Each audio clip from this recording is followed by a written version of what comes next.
ये 30 साल पुरानी बात है। एक रोज मेरी दोस्त शर्मिला ने मुझसे कहा कि शहर की जिंदगी से निकलकर चंद रोज किसी फॉरेस्ट बंगले में गुजारने चाहिए, ताकि हमें भी एहसास हो कि आज से 100-200 साल पहले के लोग जिंदगी कैसे सुकून से गुजारा करते थे। उसका मानना यह था कि शहर की बिजी जिंदगी इंसान को खपा देती है और तनहा छोड़ देती है।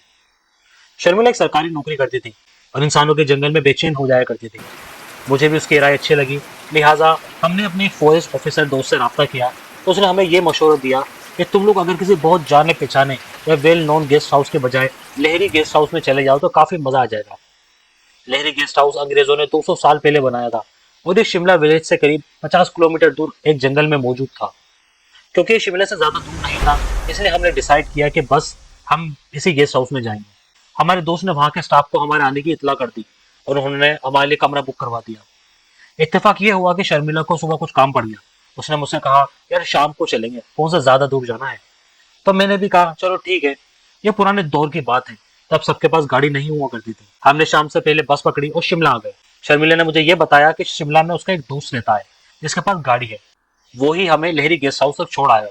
लेकिन हमारी किस्मत खराब थी क्योंकि वो दोस्त दिल्ली गया हुआ था। फिर हमने सोचा कि कोई टैक्सी कर लेते हैं। लिहाजा हमने स्टैंड पर एक टैक्सी ड्राइवर से लहरी जाने की बात की तो वो चौंक कर हमारा मुंह देखने लगा। अरे भाई क्या हुआ, शर्मिला ने उससे पूछा। फिर ड्राइवर ने सर से पांव तक हमें देखा और हमसे पूछा, इस वक्त लहरी बंगले में जाना है, खैर तो है। शर्मिला ने हंसते हुए कहा, हाँ भाई सब ठीक है, बताओ कितने किराए लोगे। ड्राइवर घबरा कर बोला, ना जी ना, रात के वक्त कोई जानवर भी लहरी रोड पे नहीं निकलता, बड़ा ही खौफनाक रास्ता है। मैंने गुस्से में कहा, क्या बात करते हो उस्ताद, अगर किराया ज्यादा लेने का इरादा है तो साफ साफ बताओ, डरा क्यों रहे हो। लेकिन ड्राइवर ने गाड़ी चालू कर दी। नो सर, मैं नहीं जा सकता, अपनी जान नहीं गंवानी मुझे। फिर मैंने और शर्मिला ने इसको डबल किराया देकर अपने साथ चलने राजी कर दिया। जब तक हम शिमला से बाहर निकले तो काफी देर रात हो चुकी थी। गर्मियों के दिन थे, सड़क पर ज्यादा ट्रैफिक भी नहीं था। टैक्सी वाला थोड़ा आहिस्ता आहिस्ता ही गाड़ी चला रहा था। जब हम लेहरी के जंगल के पास पहुंचे तो बोर्ड देखकर ड्राइवर ने गाड़ी उस रास्ते पर मोड़ी। गाड़ी की हेडलाइट दाएं बाएं जंगल और मिट्टी के पहाड़ों पर रोशनी पड़ती हुए काफी अजीब सा मंजर पेश कर रही थी। मैं और शर्मिला तो समझ रहे थे कि रोशनी जब किसी तरह पेड़ पर इस अंदाज से पड़ती है तो उसका साया सड़क पर फैल जाता है। लेकिन ड्राइवर इंतहाई खौफजदा दिख रहा था। वहीं परछाइयों को भूत प्रेत तो ना जाने क्या क्या बोल रहा था। हम दोनों इसकी हालत का काफी मजाक उड़ा रहे थे। यूं ही हमें सफर करते और एक दूसरे को छेड़ते हुए 3 घंटे गुजर गए। फिर मैंने चौंक कर शर्मिला से एकदम से बोला, शिमला से गेस्ट हाउस से कार का सफर दूर नहीं है, हमें तो कई घंटे हो गए हैं, गेस्ट हाउस क्यों नहीं आ रहा। शर्मिला ने ड्राइवर की ओर देखा तो ड्राइवर काफी घबराया हुआ लग रहा था। उसके माथे पर पसीना भी आ रहा था। मैंने मजाक में पूछा, भाई तुम रास्ता तो नहीं भूल गए। उसने बोला, सर लगता तो यही है, मैं तो काफी अरसे से इधर आ रहा हूँ, लेकिन हमेशा सुबह के वक्त ही आता हूँ और घंटे भर में गेस्ट हाउस पहुंच भी जाया करता हूँ। मगर आज मत मारी गई है, रास्ता वही है लेकिन इतना लंबा नहीं होना चाहिए। शायद मैं दरमियान में से किसी दूसरी सड़क पर निकल आया हूँ।